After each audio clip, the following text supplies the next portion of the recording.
Alors bonjour à tous, bienvenue sur Plastic Dream, ravi de vous retrouver aujourd'hui. Une petite revue pour du matériel, aujourd'hui un aérographe, pardon, et pas un aréographe. Un aréographe, l'Infinity de Harder Sandbeck. Alors,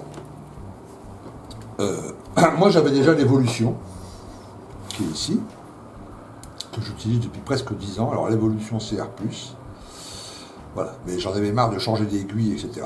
Donc voilà, au bout de 10 ans, j'ai mis un peu de sous de côté. Et puis je me suis offert cette superbe machine. C'est le top must de chez Harder Sandbeck. C'est vraiment un aérographe super. Vous voyez, il est encore tout neuf, je viens de le recevoir. On va le déballer ensemble. Donc celui-là, je vais le garder en 0,4. Tout ce que je passe en 0,4. Et celui-ci, je vais monter la 0,15 ou la 0,2. Et puis j'utiliserai pour le travail un peu plus fin. Ok. Alors,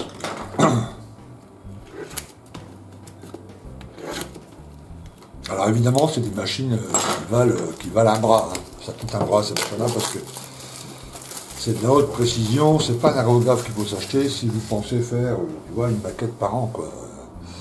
À ce moment-là, privilégier le pinceau et tout ça, enfin, tu vois, prendre du plaisir à créer quelque chose. L'Infinity, c'est vraiment c'est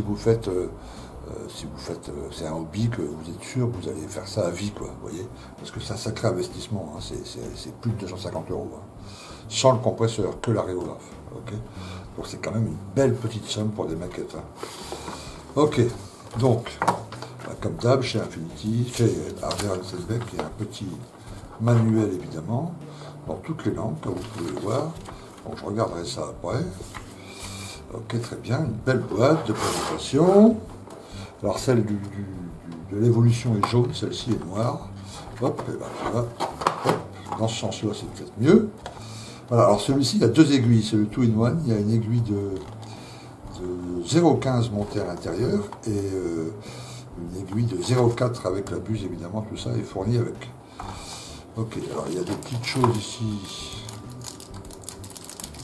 Je regarderai ce que c'est. Aucune idée de ce que c'est. Bon là c'est un petit bouchon pour mettre au bout. Là il y a le bouchon de protection pour l'instant qu'on peut enlever, voilà. Et pour pas avoir l'aiguille à nu, on peut placer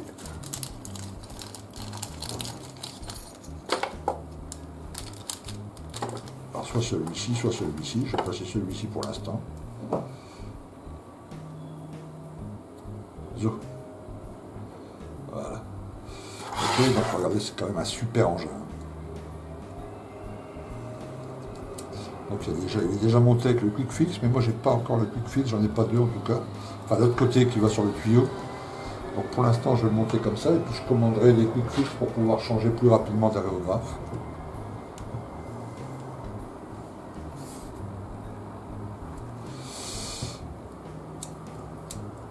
Voilà, donc cette particularité ici de pouvoir bouger un peu ici, là surtout.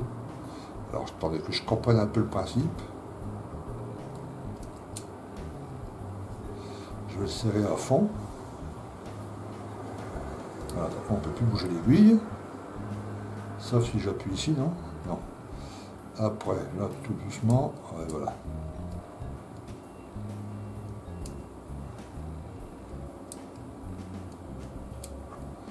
Ok, pour se demander des essais, de la maîtrise et tout ça. Mais vous voyez, c'est quand même une sacrée belle bête. Hein. Superbe. Alors, je vais le démonter. Ouais, vous me dites déjà, il va déjà le démonter, mais oui. Je vais voir comment ça fonctionne, ce truc. S'il est à peu près pareil que l'évolution. Alors, le bout de l'aiguille n'est pas pareil, là. Donc, je ne sais pas si je pourrais monter mes aiguilles que j'avais pour la 02 par exemple. Il n'y a qu'une encoche, là il y a deux encoches. Donc elles sont peut-être pas compatibles. Donc ça évidemment ça se démonte. Hop, voilà. On peut ensuite. Ok. La gâchette est à peu près pareille que l'évolution. Voilà. Et puis là, il y a un petit godet. Il y a un grand godet, comme vous avez vu, qui est fourni aussi. Voilà, la valve d'air, j'ai enlevé la valve d'air avec, là, mais hop. Bon, peu importe, j'en remettrai après. Zo. Voilà donc le cœur. la buse 2,015. Voilà, et puis le petit godet. Donc le corps là est pratiquement identique à l'évolution, quoi. Puis le petit godet, ben, un petit ou un gros. Je vais monter le petit par principe, je vais laisser le petit monter dessus, on va le remonter. Alors les buses d'abord. Donc là c'est une 0,15.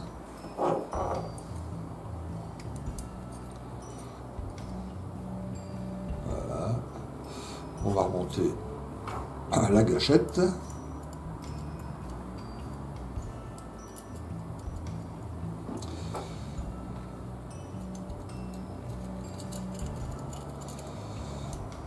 Voilà, le système. Hop.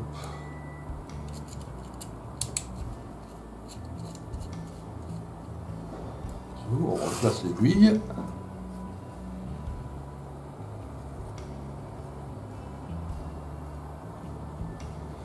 Jusqu'à la butée, on va resserrer.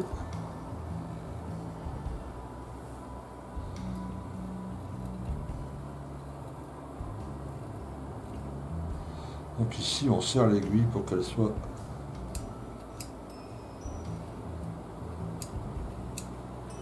voilà, super.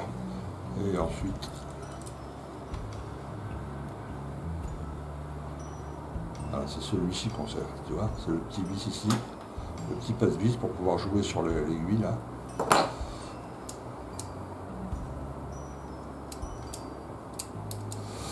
On va remonter ça. Alors évidemment, on va faire un petit test après, hein. Mais bon, il n'y a pas de raison que ça ne fonctionne pas comme il faut. Ah, puis en main, il est vraiment top. Hein. Ce qui est génial, c'est que comme j'ai utilisé l'évolution pendant des années, j'en ai vraiment l'habitude. Là, il n'y a pas grand-chose qui change, quoi. Dans la tenue, je veux dire. Donc je vais m'habituer assez vite, disons. Voilà. Donc il y a une buse de 0,4. Je voudrais voir, c'est sur mes anciennes aiguilles, enfin les aiguilles tu vois, que j'ai ici, par exemple. Ah, tu vois, c'est marqué ici, hein, aiguille de 0,6, par exemple, pour évolution et infinity. Ça, c'est une de 0,6. Et ça, c'est celle de 0,15, je crois, ouais. Donc, pareil, c'est marqué pour infinity. Donc, ça devrait aller, en fait, la 0,2. Parce que c'est la 0,2, moi, qui me plaît bien, plutôt que la 0,15. Je sais pas pourquoi, il n'y a pas grand-chose de différence, hein, mais... Voilà, là, c'est la 0,2. Tu vois, la 0,2, fort évolution et infinity. Sauf qu'au bout, c'est pas la même encoche. Alors, je ferai un test pour voir si ça marche. Tu vois, voilà l'aiguille. Donc, tu vois, au bout, là, il y a 0 encoche.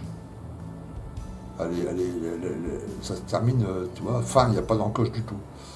Alors que celle qui est montée là actuellement dans l'Infinity, la 0,15, il y a 2 petites encoches à la fin. Donc peut-être qu'en utilisant ça, on ne peut pas utiliser le système Quick Fix, je ne sais pas. Je ferai des tests. Ça mérite de faire des tests, enfin bon. Tout ça, c'est des petits détails. Donc oui, belle machine.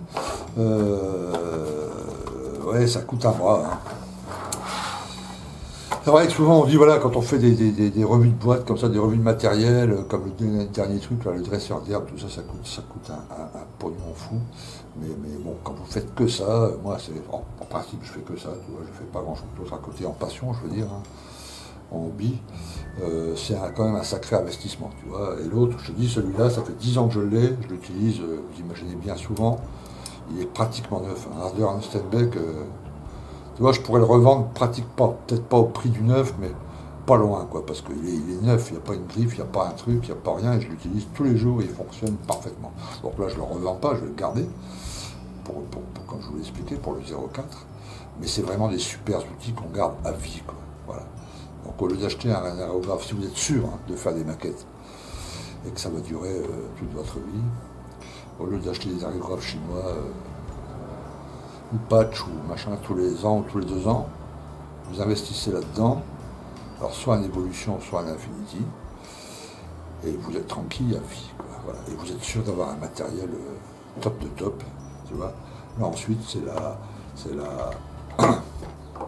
la dextérité, puis l'habitude du matériel, et tout ça, et la pratique qui va faire que vos peintures, voilà, mais vous n'aurez plus l'excuse du matériel, quoi, disons. Ok. Alors, je vais monter un peu de peinture, on va sortir, j'ai une maquette de test là, puis on va regarder ce que ça vaut. Ok, alors j'ai mis un peu de peinture MRP là-dedans, MRP noir là. Qu'est-ce qu'elle est auto-diluée comme ça, voilà, j'ai pas de problème de dilution. Voilà une vieille maquette.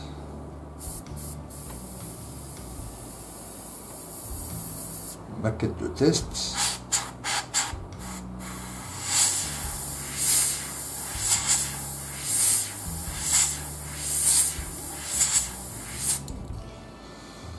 Ah, top, top, top, top. Alors il y a quelques réglages évidemment.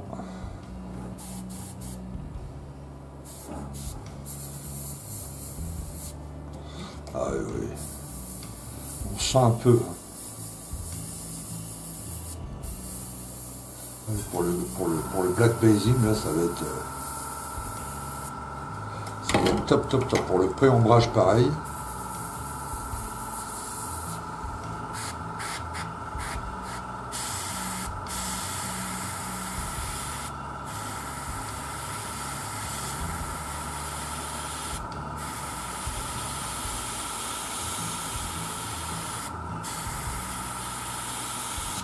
Là, évidemment, j'ai quelques trucs encore à, tu vois.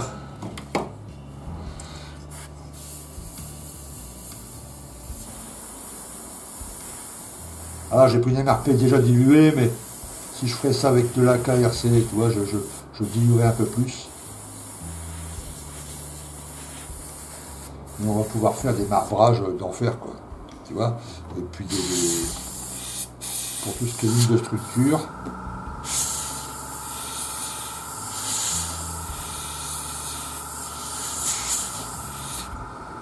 Des pré-ombrages, tu vois, tout ça, ça va être top. Hein.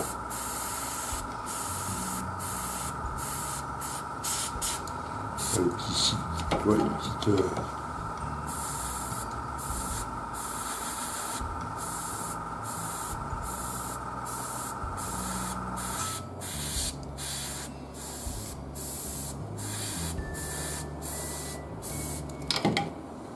Hop.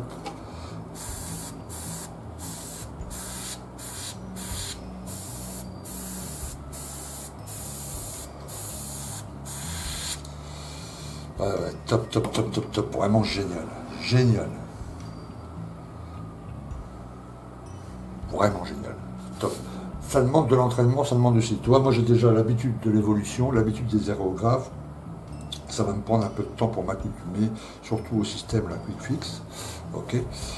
Si évidemment c'est pas votre premier, mais vous avez eu un petit chinois, un petit truc pas cher, un aérographe pas cher, pendant quelques mois et tout ça, et que vous passez directement à l'Affinity, ça prendra un peu plus de temps à vous habituer.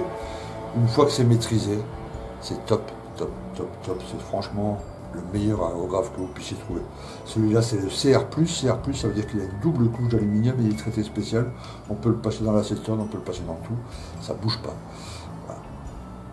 Ok. Mais si vous peignez qu'à l'acrylique, par exemple, tu vois, la Tamiya, la Mister Robicolor, ou les acryliques AK à l'eau, là, vraiment les petits flacons, tu vois, ce genre de petites choses là, les petits flacons, yes, vous pouvez prendre, sans prendre le CR+, vous paierez un petit peu moins cher, 30 ou 40 euros de moins, et il n'y aura aucun risque, ça marche tout aussi bien. Ok. Top. Ok, très bien. Merci de m'avoir écouté pour cette revue de l'aérographe Infinity Arderen Steenbeck. Comme d'habitude, je vous mets le lien en dessous si vous êtes intéressé. Et puis je vous dis à très très bientôt pour une autre vidéo. A plus. Ciao.